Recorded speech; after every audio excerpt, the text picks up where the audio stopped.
Hello, everybody. This is Sarah Colada with Architecture Talk Tongue. Today, I have a very, very special guest. One of the most renowned product designers globally, Scott Henderson, is joining us to talk a little bit about his career, entrepreneurship, producing for us mass markets, which is the name of this podcast today. But also, we're going to talk about his various media engagements because he's got a few TV shows that he's also engaged with. So I'm really, really keen to deep dive into it. Scott, thank you so much for joining me. Yeah, thanks, Sarah, for having me. It's good to be here. It's amazing. Welcome. And perhaps tell us a little bit about yourself to start with. Yeah, well, I'm an industrial designer, and I've been an industrial designer for the last 30-something years. And most of what I've done as an industrial designer has been in the consumer products space. So that's products that anyone can go out into the store and buy, as opposed to, say, vertical market or industrial products. I'm really into the consumer product space. And I've done this for companies all around the world. I've made my own products and had my own brand, so basically it's just coming up with cool ideas for new solutions, experiences, and doing so in a way where that idea can be mass produced, in quantities more than just one, is really what it is.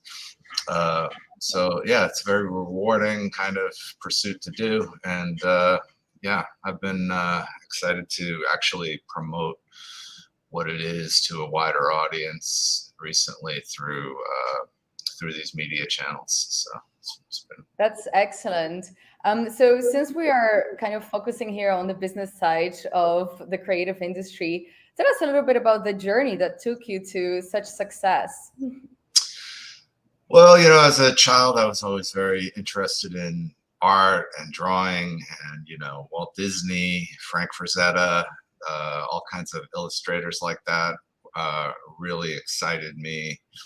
I would page through art books all the time, anything I could get my hands on related to visual arts. And that was really what I gravitated towards. And so after high school, I went to an art school, and it was set up very much like the Bauhaus school, where there's the foundation year, and that is designed to expose you to all kinds of other disciplines, including things like design and architecture. And so it was there that I actually learned about industrial design.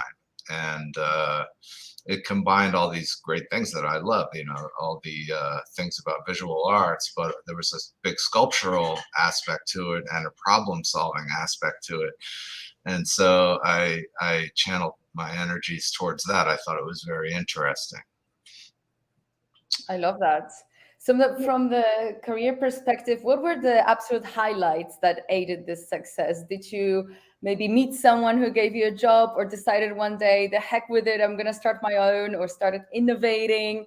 Like, what was that sort of spark that you can attribute this success to? Yeah, I've always been kind of relentless, and I've always sort of attacked everything that I have ever tried to do. And the same thing with school. I got out of school and I sort of attacked the job market to look for a great job. And my first job out of school was to design a lot of lighting and light fixtures. And but I not only did that during my office hours, I got so into it, I would do it on the weekends, I would do it all night long, I would, and I would create, the only thing I knew to do was to make lamps and lights, because that was my original job. And so I would be making these lamps and lights too, at, on the weekends. And I remember submitting one that I did to a British magazine. And, I'm just a kid. I just got out of college, and it was published in this magazine called Design by the British Design Council. And it was in this magazine right next to a photo of a Philippe Starck lamp. And next to that, a photo of an Achille Castiglione lamp. And I'm some kid, I just graduated.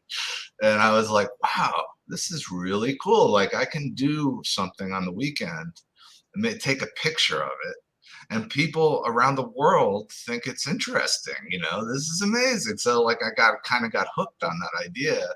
And then, I realized that it's possible to do this kind of thing. So I just did it, tried to do a lot of it.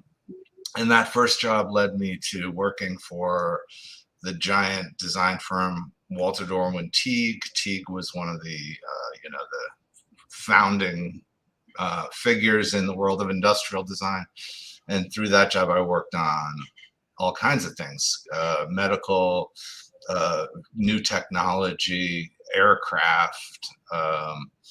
And so that exposed me to a broader spectrum of industrial design. And then after that, I worked for the big firm Smart Design, which was doing all kinds of consumer products. And that really hooked me into the world of consumer products and how fun that is to kind of anticipate what a consumer really wants, how to design something that's going to sell really well, what goes into that process to make a product a hit. And, there's opportunity for expression there. There's things like that really started to put a bigger puzzle together for me and made design kind of very exciting. And so, through that job, I worked with I would call him a legendary entrepreneur, Sam Farber, who started the company OXO. And I personally also worked on some of the early OXO, not the first line, but I probably worked on the 6th product ever by the company. 6th, 7th, 8th, 9th, 10th, and now they have like 500-600, they have a couple thousand SKUs, and it's been sold many times since when I was working on it, which it was still owned by the original entrepreneur. And, I would say that a good client really brings the best work out of you. And Sam Farber was one of those people that not only inspired me, but everybody that worked for him and brought the best out of them. And, some of my things that I'm still very proud of resulted from working with him. So that was a big thing. And also through that, I got to travel around China, Asia, Japan. I've been to many factories, and I learned how things are made. So it was very good practical experience that really shaped, my abilities, my ability to design something that can be made. And so therefore, so much of what I've done has been made because I'm thinking about that right away. That's my goal. I don't want to do just a concept. I want to actually get the thing, out there, affecting people and improving everybody's lives and all those things that designers want to do.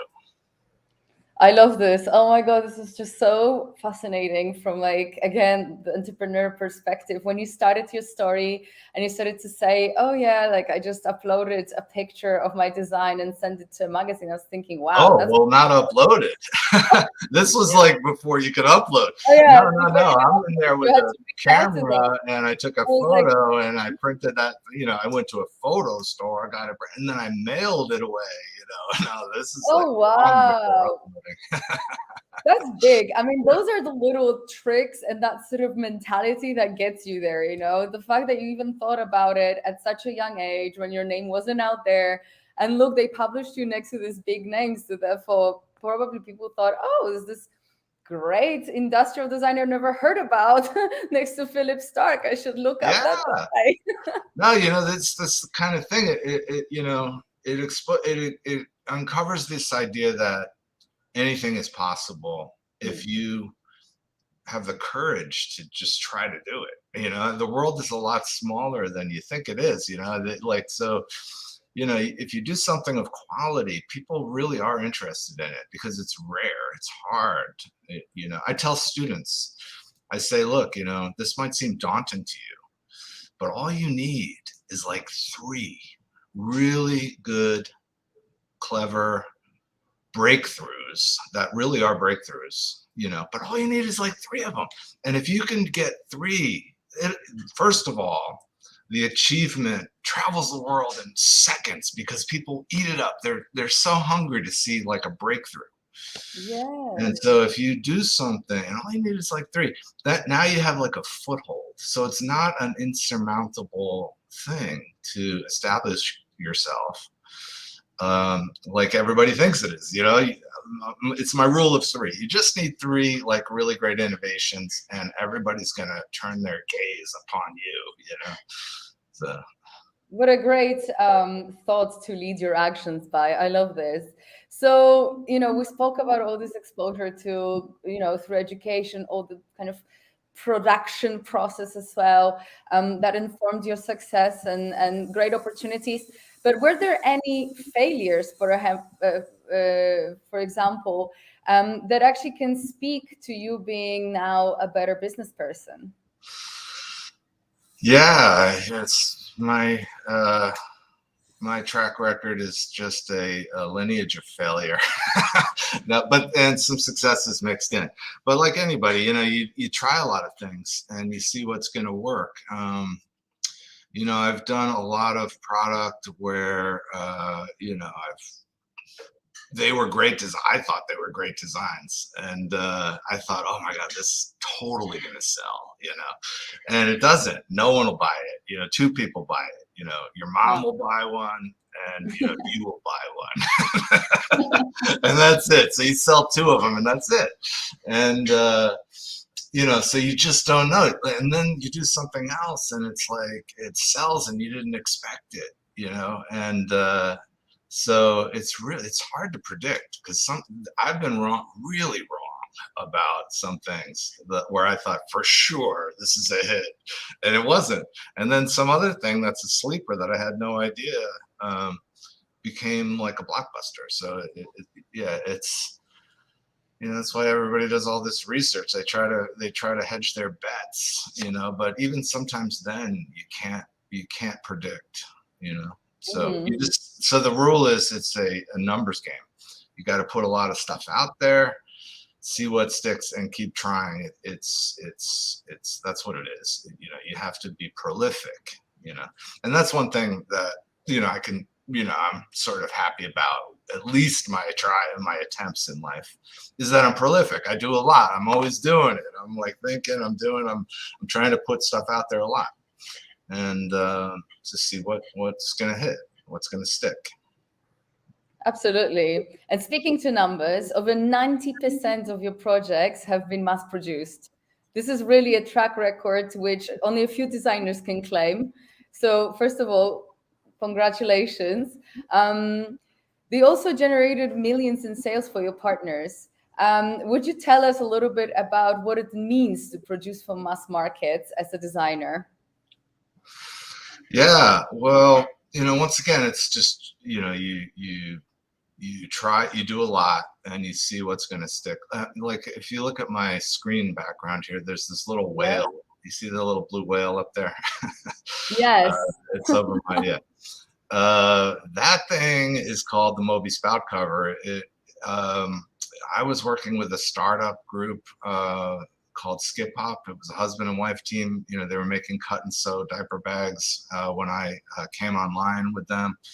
And I remember our first meeting, it was like on a card table, and they were surrounded by these shipping boxes that they themselves were filling up and shipping out. The real entrepreneurship, real stuff. And I did some plastics, their first hard goods, like a bottle dryer, and this whale was part of that original group of maybe 10 products. And I thought, well, I was really into the bottle dryer. I thought, wow, this is a cool idea. And, and then I did this, the whale thing. I thought, well, this is a fun form. It's got some functionality that is dual purpose. It's got cool things. But I didn't think that it was going to be, and it was also this thing that goes over a spout so the baby doesn't hit its head on it. And I thought, well, that sounds a little niche. I didn't predict that it would be a hit. But it was, it was like this massive hit, and like you go into like Bye Bye Baby, and you go where this thing is still sold, today. It was designed in 2008, and it's all torn to shreds. It was like these people had a fight over trying to get out one of these things still, and yeah, like they're hanging there, their little cardboard packaging is sort of hanging there by a thread, and they're bent and damaged because, there's been like a shark frenzy around the little display. And, it's like, it was so popular too. It was actually put into the Toy Story era bathtub animations by Pixar, and so this is like a real product that is affecting pop culture. So this is so cool. Yeah, so especially how you started, like with your story about how you love Disney, and now you're on Pixar with your products. They're picking the bathtub with the Toy Stories. Yeah, so yeah, you never know, and so that was a massive, colossal thing, and basically there's like no new parent out there that hasn't seen that or has one, so it's really out there. And so that's a really rewarding thing. That's definitely a rewarding experience to do that. What a great story as well. Yeah. And another thing too, like during the pandemic, everything ceased and stopped. And, everybody was worried. There was no consulting design going on. And, but I had a client that, were basically a technology client, like making CAD models for people online through a portal, and then they would 3D print these things, and that business for them completely dried up during the pandemic, the early days, and so there was a personal protective equipment shortage going on, and you couldn't buy things like a face shield, so they made one. They did a design, and they injection molded it in the next town over in North Carolina, and started selling millions of them because there was a shortage. So then they came to me and they said, let's do a better one. Let's think this through. We're like selling great. We're selling incredible amounts of this stuff. So we started to think about like, okay, what are we trying to achieve? This was in the early days of the pandemic. And the idea was, well, this isn't going to last too long. This, people are going to have to get back to work. We didn't know how serious this thing was going to get. And so we're thinking like, what do people need to get back to work with? What does the person at Starbucks need? What does the dentist need? And we thought, these people already have stuff all over their heads already. They got like communication headsets, they're wearing hats. How can they wear a face shield, So if you look, there's this thing of under the whale. You see over here? Yes. This guy. It comes up from the bottom, you see, so it takes away all of the conflicts that people have already that are hanging off of their head, and then there was like a unplanned benefit of this in that it doesn't mess up your hair or your makeup. So one of the hot markets for this product became the Hollywood market, the actors and everything. So now all of a sudden we created this product that Brad Pitt is wearing, or Michelle Obama is wearing, or Jennifer Aniston is wearing. And we have all these pictures, and so now we sell 1 million of this thing because like it's so high profile. So so like I was saying before with the students and doing 3 like great innovations, a breakthrough will just spread like wildfire. It becomes something that will sell itself. Everybody worries like, oh, I got to do all this Instagramming, I got to do all this, Facebook marketing. No, what you need is a breakthrough, and everybody's eyes are going to go boom, right to it. So, yeah. So, I mean, I get a rush out of it. I get really excited about it, and I'm always looking for the next opportunity. It's almost like a drug. I need to do it, Sure. So I'm curious to know about your process, because you see, when I started this podcast, it was exactly at the first days of Corona. And I interviewed quite a few architects that actually like left everything and started to 3D print face masks, because it was like, okay, we're designers, let's help the world. And that was the first thing they went to. But it feels to me like your thought process, perhaps because of your experience of working with products, right? It was different, and you had that breakthrough. Perhaps a lot of those other designers didn't. What is your process? What is important? Is it functionality? Is it innovation? Is it a wacky idea? Are you looking specifically for, what sort of design process do you apply to this? Or does it Yeah. change over Well, time? it Are you can be looking for anything, problem solve or? Yeah, so the whole design and architecture world reveres the past, right? Especially architecture. They revere like the history of architecture. So do designers, especially designers too. They revere the Bauhaus. They revere modernism. They revere the MoMA. And if you were to apply, like keywords to modern architecture, modern design, you come up with all these like serious words like austere and minimal and gray. Gray is the new black. You come up with hard edged austerity, severity, this and that. And as a person that does product or is trying to design something that is going to sell well and that people like, my keywords are things more like lightness and warmth and clever and happy and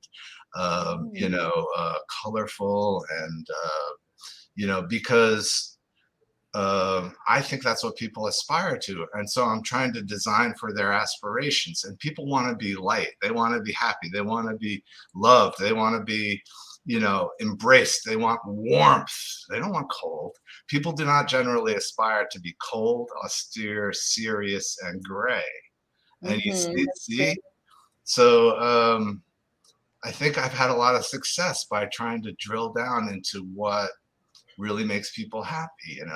You start talking about things that a lot of designers talk about, solving incredible problems that face the world. All these things are really important, but the consumer they want lightness, so you have to. The thing that I do and that I would encourage other designers to do is think about the entire palette of what you can draw upon. And positivity is something that should be on that palette too, in addition to all the pain points that the world does have, but positive things are also on that palette that you can draw from. And that you want to capture people's imaginations, and they literally want to be cared for, happy, warm. They want to laugh, they want humor, so that's very important too. Sorry, I have a little bit of a background noise here. But next question. You keep innovating by design and you have over 50 patents. Tell us a little bit about what is the business of patenting your work. Does it take a really long time, a lot of paperwork? Is it hard? I'm guessing it's needed, but tell us a little bit about it. How painful or not painful is it? Well, most of the stuff that I've done has been patented by my clients, and they patent these things. There's either a design patent, which protects how something looks, and they're very easily modified. You can change how something looks, and then the patent is not valid anymore. But what happens is, if a product becomes a massive success, then the design patent becomes needed. If you have something that's selling in the 100 million unit quantity, you need that. So and then the utility patent is it protects how something is done, the process for which it is made, and those are much more specific and harder to file for. It's very easy to file a design patent, but I've done that. I've had my own line of product, and I go ahead and file the patent for it, the design patent anyway. You just never know, and at least you have something. you know, because they will get knocked off. They get knocked off, and you know, it's almost not worth pursuing the knockoff. You know, you just kind of let it go. But yeah, these things are out there. The majority of these patents that I have spoken about in my, you know, LinkedIn bio or whatever were done by my client, you know, and you know, it's because they are the ones putting it out there in such high volume. Absolutely. I'm guessing that your industry is quite similar to fashion, and I know that, you know, the beginnings of when these brands, the big brands especially, started to get copied in China, it was really painful for the designers. Did you find a way to deal with that energy, or you just don't care and move to the next one? Does it still hurt when you get copied, or do you find pride in this? How do you deal with that emotion? Well, you know, you kind of find pride in it, I guess. Yeah, I used to have this company called Mint, and you know, we made a lot of product. This was prior to me doing another line, which I named Scott Henderson. You know, but it was the same kind of idea, and we would produce product that the MoMA, the Museum of Modern Art, would sell. You know, and Alberto Mantilla, who was my business partner at the time, designed this little hugging salt and pepper shaker. And the thing has been knocked off like incredibly, you know. And you know, you can go to the square in the middle of Moscow or any city, Prague, you know, London. It's, you know, there's knockoffs of them on the table. You go to Columbus Circle in New York City. There's knockoffs sitting on somebody's like fold out table, you know, and yeah, so it's just amazing what a good idea, how it will catch on, and how people will just want to, you know, profit off of it. And you know, what can you do?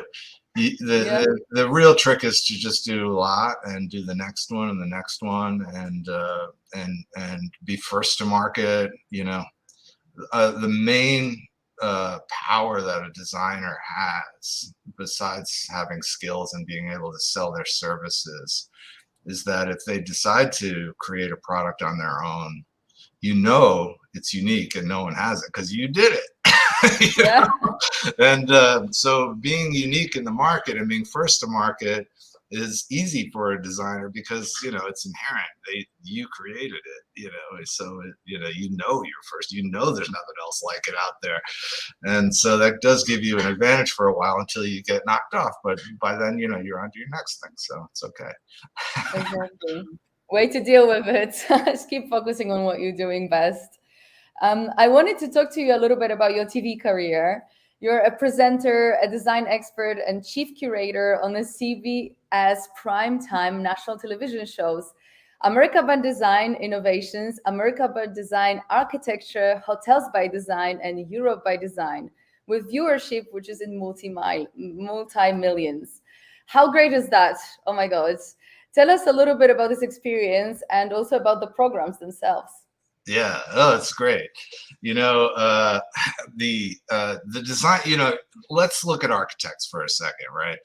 The American Institute of Architects has almost 100,000 members, and the design organizations out there are tiny in comparison. You know, there's only 5,000 members or something in some of these organizations. So the lesson learned there is that everyone knows what an architect is. No one knows what a designer is. Design is an abstract word. You know, you ask the person on the street and they think their minds go to fashion. They go to picking out wallpaper.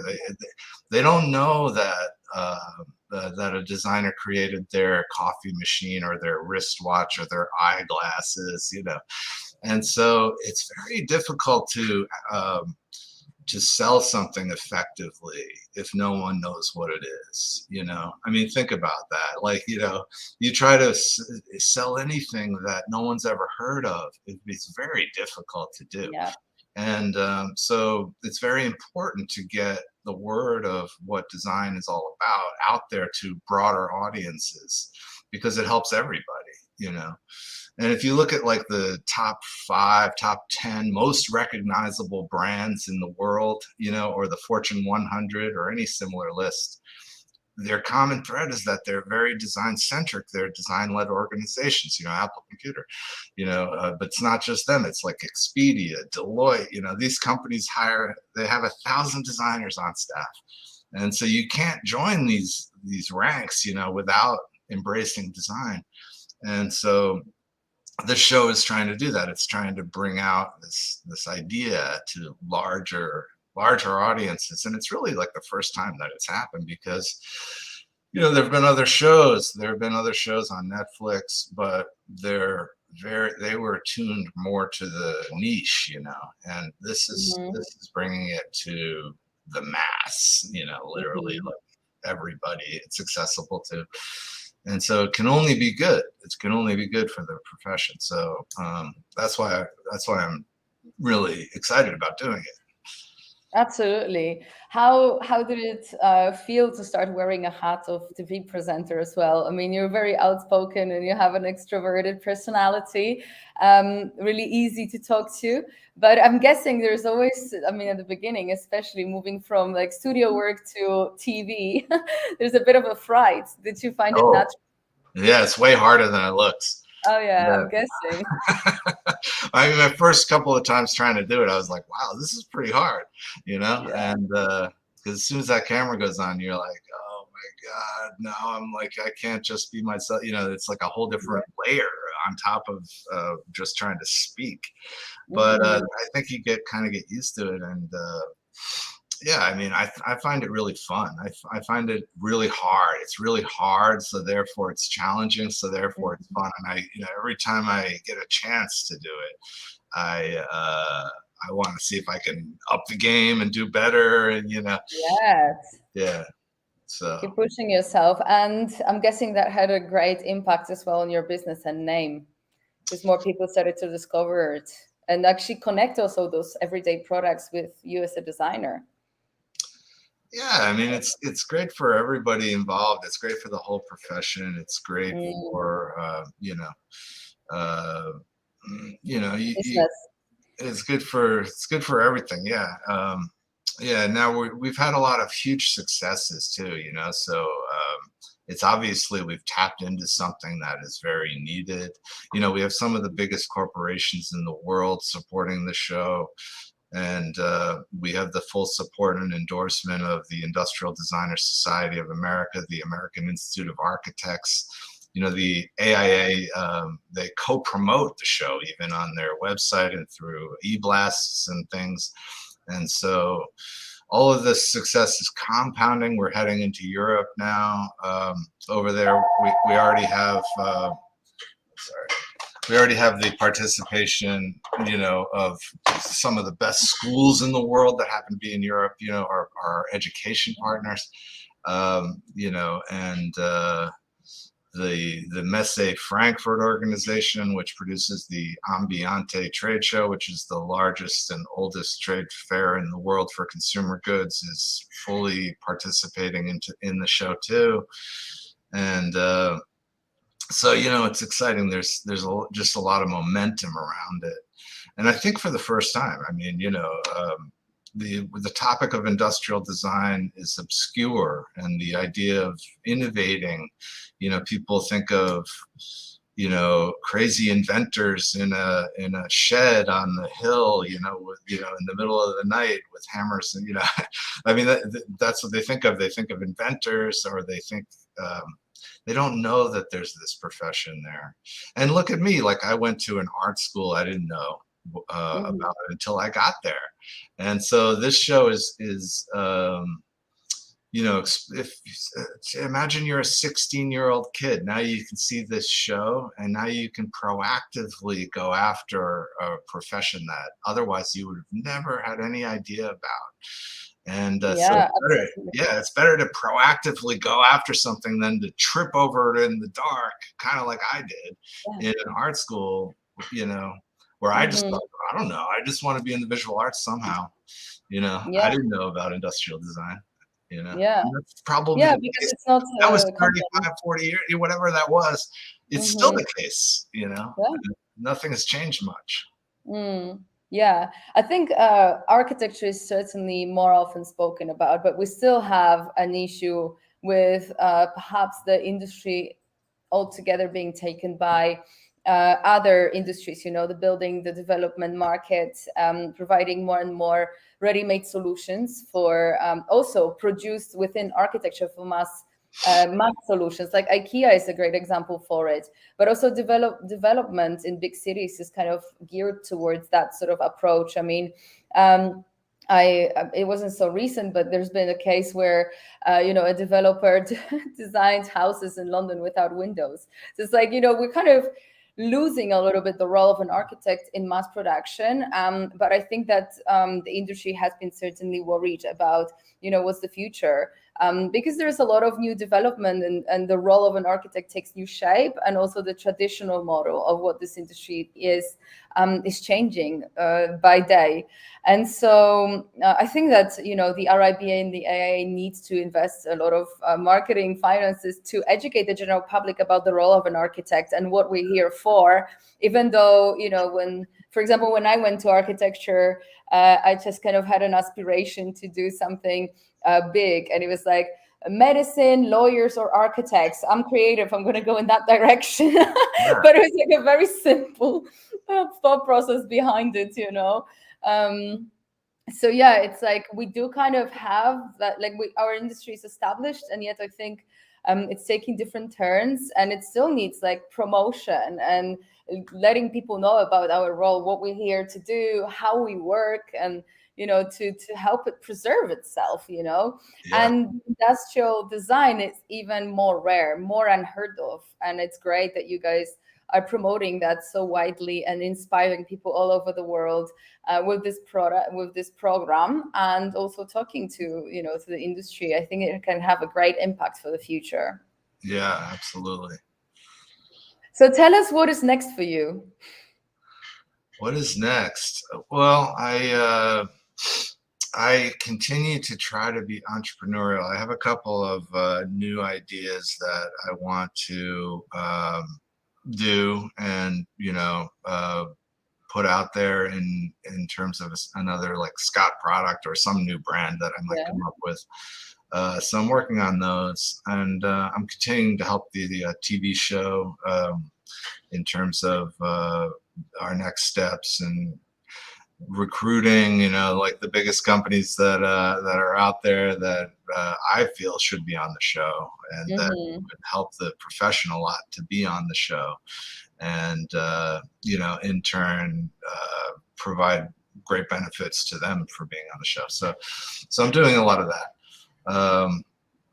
And I'm also doing more writing about design, and trying to think about big lofty topics like what artificial intelligence is going to mean for design.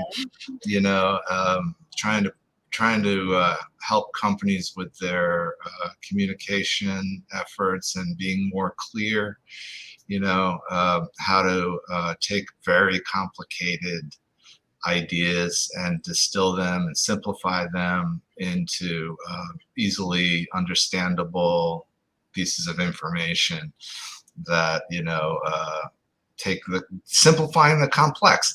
I mean, that's really what my design work, my industrial design work, has always been about, and the same can hold true for information. So I guess you would call that thought leadership kind of activities, but I'm really interested in doing more of that too. Yeah, absolutely. I think that it's just a great step for, especially that you already have an established name, to pass on, your knowledge and expertise. And I think specifically allocating that skill set of communications and helping creatives communicate better, it's extremely needed. It really solves a true problem for designers because we struggle with that. And I see a lot of that in architecture, that architects strive to just communicate the final design, therefore waiting years to get that perfect image of the perfect design, and struggling with telling the story of the process and who they are and like what matters to them. And today, once we are exposed to so much information and advertising through social media, we're looking for authenticity and we're looking for stories, no longer that perfect image. It also has, like trying to simplify complex problems really helps people too. Designers are always trying to save the world and do great things that will ease the problems of the world, but and through physical solutions, but through the solution of just simplifying ideas that are wildly complex, like AI. All designers are afraid of AI right now, right? And so it's really interesting to dive into why, what is it, let's break it down, because even the most complex systems can be broken down into more easily digestible elements, and then once you understand like what goes in, what are the elements, what is the history, what is the thing, then you start to understand how you can effectively use the technology, for example, and so I'm really interested in that, like it's really cool to take something that nobody really understands and think about it in a way where you can explain it to them, where they all say, "Oh, now I get it," and in the process you learn about it, and so that's design too, and yes, that's true. Yeah, and I think there's a lot to learn from you, because I think what speaks volumes to entrepreneurships and being able to elevate whatever you're doing creatively to a mass market and actually be able to market yourself is that ability to think, you know what, I will contact that magazine and print the picture and send it to them. That exact action is what stands for that success. If you don't go out there, tell people what you're doing, they won't know. It's just what it is. So being proactive and learning those ways, and not taking no for an answer, I guess, as well. Just having the knowledge, the knowledge that the world is a lot smaller than you think, and it's all about the quality of thinking and thought, and you can go from no visibility as in your profession to very high levels of it quick if you do quality. If you put something out people haven't really seen, they're gonna react, and there's think big too, like that lamp, that's not really thinking big, but for a kid to do something on the weekend and then try to in a way it was thinking big, and of course. Definitely. And you did that as a child, that's the reason why now you're on TV. It doesn't happen like overnight. Very few people had that sort of success, but like is the same mentality applied over and over again with consistency that gets you another publication, another 100 people know about you, and so it goes. Better collaborations, better sponsorships, better opportunities. You just compound effects. Well, there's many designers that can say they have their own TV show and they're doing this great thing, helping to preserve an industry as well and like elevating it. I mean, the beauty of the whole system is that if you create something of quality, you propel yourself along in your profession, and really that's the main thing, is to just worry about that, and because then everything takes care of itself, and the awareness part of it is just really critical for everybody, because it's really hard to convince people of the value of something where they don't really understand it yet, and right. And that's the goal of designers, is to be able to explain things very quickly and cleanly in ways that are exciting and fun, and all of a sudden something that was tedious and painful becomes fun and part of the fabric, you know, of society, you know, as a given, because of a breakthrough that happened, you know? Yes, excellent. Thank you so much for joining Architecture Talk Tank, sharing your wonderful story with the audience. Thank you to everyone who tuned in today as well, and we'll see you at the next show. Thanks so much. Thanks for having me on.